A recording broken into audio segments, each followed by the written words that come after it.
ही इकडे यादी दिलेली आहे, या इकडे. नाही एक मिनिट, हे काय तुमच्या घरी काय काय त्याची किंमत. बरं, किंमत करून खाली सही कोणाची आहे? सुशांत बंडोपंत चव्हाण, मराठी माणूस.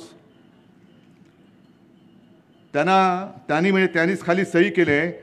अहो सुशांतजी चव्हाण तुमचं नाव आहे, मराठी असाल अशी माझी आशा आहे, पण तुम्ही शिवाजी महाराजांच्या मूर्तीची किंमत लावता. किती किंमत लावले? 5,000 रुपये.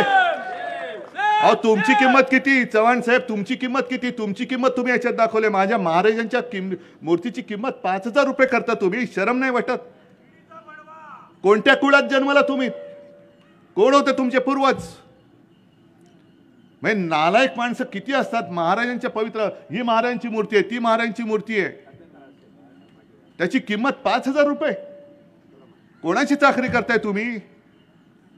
ही अशी जी काही नतद्रष्ट माणसं आहे यांची किंमत काय ती आता आपण ओळखली पाहिजे. यांची किंमत ओळखली पाहिजे. महाराजांच्या मूर्तीची किंमत 5,000 रुपये. बाळासाहेबांचा फोटो आणि लाकडी चेअर त्याची किंमत लावले 10,000 रुपये. अहो तुमच्या 7 पिढ्या जन्मल्या ना चव्हाण साहेब, तरी याची किंमत कोणी चुकवू शकणार नाही, एवढी त्याची अमूल्य किंमत आहे. आणि माझं तर म्हणणं की लावा, याची जी किंमत लावायची लावा आणि टाका राजन साळवीला आतमध्ये.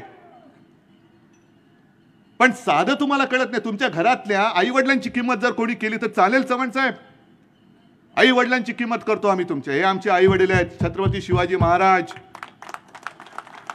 आणि बाळासाहेब तर माझे वडील आहेतच.